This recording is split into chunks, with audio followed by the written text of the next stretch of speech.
Hola amigos, ¿cómo están? Bienvenidos a este nuevo tutorial, Proyecto 1 del Plan Educativo Aprendamos Juntos en Casa. Va dirigido a los estudiantes del octavo, noveno y décimo de Educación Básica Superior. Hoy comenzaremos con el proyecto número 1, con el que van a trabajar durante un mes. Van a ir desarrollando las actividades durante 4 semanas. Hoy comenzaremos con la semana 1, por eso que es importante de que se apoyen en su guía, ya que pueden ir leyendo y resolviendo sus actividades. El nombre del proyecto, Resolver conflictos me permite vivir en paz y en armonía. Durante esta semana van a desarrollar un proyecto en torno a la resolución de conflictos de la vida cotidiana, relacionada a temas socioeconómicos, ambientales y culturales que te permitan convivir en paz y en armonía. Durante esta semana también van a trabajar con diferentes asignaturas, comenzando con lengua y literatura. El tema de esta semana, identificar los conflictos que existen en mi entorno. Actividad 1, la exposición oral, el conflicto. Les aconsejo que lean. Leer es bueno y totalmente importante para las personas y la sociedad. Nos proporciona todo lo necesario para mejorar, crecer y en muchísimos casos encontrarnos. De alguna manera u otra, leer también nos brindan herramientas que podemos usar a lo largo de nuestras vidas. ¿Sabías que, según la Real Academia de la Lengua, un conflicto es un problema, cuestión o materia de discusión? Así también se considera que en todos los ámbitos de la vida y las relaciones entre las personas existen conflictos. Así, para la Escuela de la Paz, los conflictos se producen entre personas que tienen intereses distintos y posturas que no son compatibles. Por tanto, los conflictos son naturales en las relaciones entre las personas y deben ser diferenciados de las situaciones de violencia y maltrato. Estos últimos no deben ser justificados en ninguna circunstancia, mientras los conflictos se puedan solucionar dialogando. Como vimos en el párrafo anterior de la lectura, existen varias definiciones de conflicto. Crea 3 definiciones propias y escribe un ejemplo de cada uno. Aquí te dejamos un ejemplo para que te guíe, pero recuerda que es importante que apliques tu razonamiento lógico, creativo y crítico, comunicando tus propias ideas. La primera definición, dificultad que se da entre 2 o más personas cuando no se llega a un acuerdo. Por ejemplo, en el entorno familiar, mi hermano quiere ver una película de acción y yo una de terror. Si no hay una buena comunicación para llegar a un acuerdo, esto genera un conflicto. Segunda definición, situación negativa que tiene una persona, ya sea consigo mismo o con varias personas. Por ejemplo, no me sentía bien en mi trabajo y no sabía qué decisión tomar. Hay muchas personas que no se sienten bien en un sitio o no se sienten bien con su apariencia física y esto le genera un conflicto interno. De no solucionarlo, exteriorizan ese conflicto con las demás personas. Tercera definición. Es una lucha entre 2 o más personas por pensar diferente, ya sean personal, familiar, religioso, político. En cuanto a lo religioso, por ejemplo, cuando hay religiones diferentes como católicos, musulmanes, evangélicos, tienen creencias diferentes. En muchos casos, causa conflicto. Seguimos con lengua y literatura. Dato importante, una persona tiene una habilidad cuando es capaz de realizar algo de manera efectiva. Así, la habilidad se puede entender como la destreza o la disposición para ejecutar una acción correctamente. Si aplicamos esta definición a la razón humana, podemos hablar de la habilidad o habilidades del pensamiento, que serían los procesos mentales que nos permiten adaptarnos a la realidad o a la capacidad de solucionar problemas. Una de las habilidades básicas que nosotros necesitamos, pues la persona, es la de comunicarnos para poder resolver nuestros conflictos, es decir, expresar emociones positivas, emociones negativas, peticiones, críticas, entre otras. Para desarrollar esta habilidad existen técnicas como la exposición oral. La exposición oral consiste en hablar en público para explicar un tema o una idea con la intención de informar. Se debe explicar de manera clara, sencilla y ordenada. Generalmente la exposición tiene 3 partes: introducción, desarrollo y conclusión. Repasemos porque estos son temas que ya lo hemos visto anteriormente.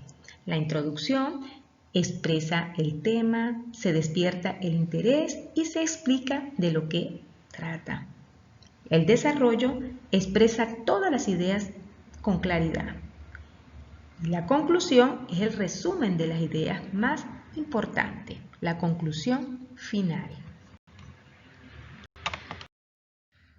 Como ya sabemos qué es una habilidad, cómo aplicarla, qué es una exposición oral, vas a realizar una exposición oral dirigida a tu familia sobre la importancia del diálogo familiar para la solución de conflictos. Aquí te dejamos un ejemplo para que te guíes, pero recuerda que es importante que desarrolles y apliques tus propias habilidades básicas, fundamentales, para que las incorpores en tu exposición oral. Continuamos con ciencias naturales. Actividad 3, ciclo biogeoquímicos. Apóyate en tu guía y lee el siguiente texto. Se denomina como ciclo biogeoquímicos al movimiento o circulación de los principales elementos biológicos y geológicos como el agua, azufre, calcio, carbono, fósforos, nitrógeno y oxígeno, que intervienen en un cambio químico desde el entorno. Las principales características de los ciclos biogeoquímicos son: proceso natural de reciclaje con los seres vivos y no vivos. Regulan la atmósfera, biosfera y la hidrosfera. Están presentes el flujo de energía y el ciclo de la materia. Intervienen diferentes formas de vida. Hacen posible la vida en la Tierra. Lo más importante son el agua, oxígeno, carbono y nitrógeno. Son alterados por las actividades insostenibles del ser humano. Pueden ser gaseosos, sedimentarios y mixtos. Ejemplo, el ciclo del agua es un proceso hidrológico que circula por la Tierra, seres vivos, océanos y la atmósfera. El agua se evapora en los océanos por la energía del sol, se condensa en las nubes y se precipita nuevamente a la Tierra en forma de lluvia.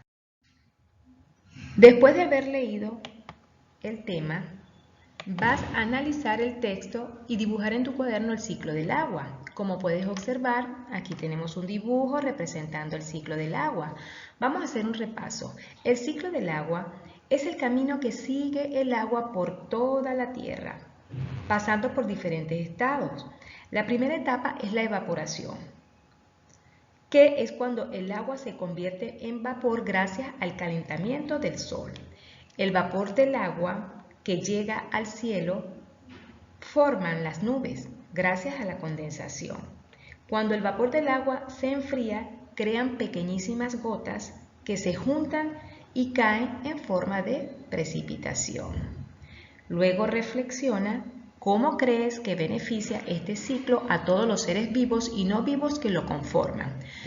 Aquí te dejo un ejemplo para que te guíes, pero lo haces con tus propias palabras.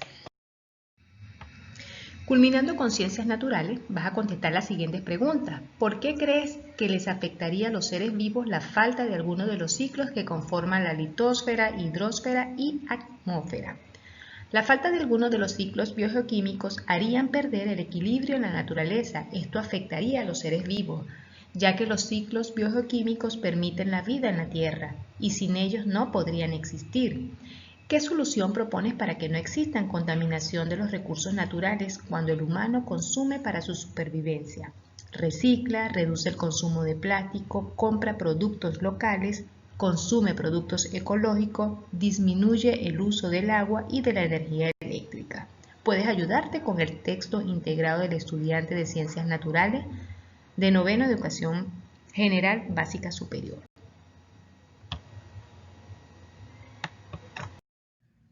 Seguimos con estudios sociales. Actividad 4. Auge en la industria y cambio en las condiciones de vida.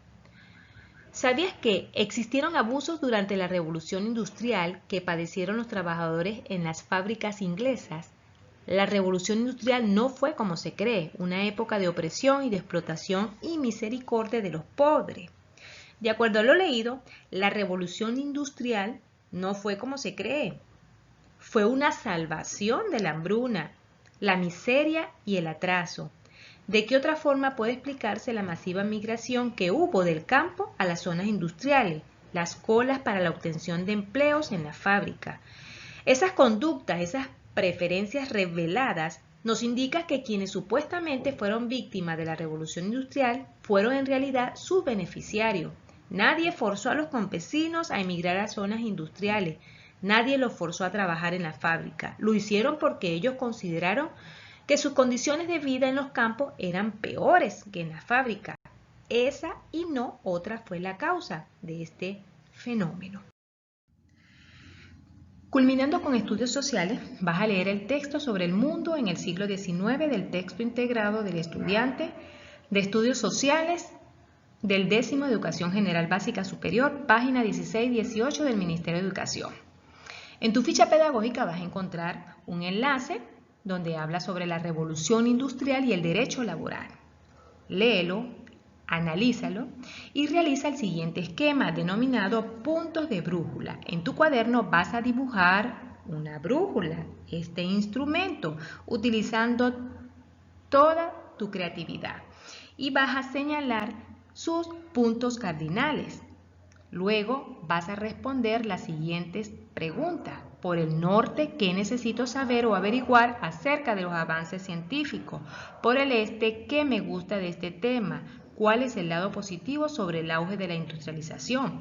Por el oeste, ¿qué te preocupa sobre este tema? ¿Cuáles son sus inconvenientes? Y por el sur, ¿cómo influenció la revolución industrial en nuestra vida cotidiana contemporánea? Amigos, es importante, como se los dije, que tengan a mano su ficha pedagógica y que la lean y la analicen junto con su familia. Esto ha sido todo por hoy, espero que le haya servido de guía y nos vemos en la próxima semana.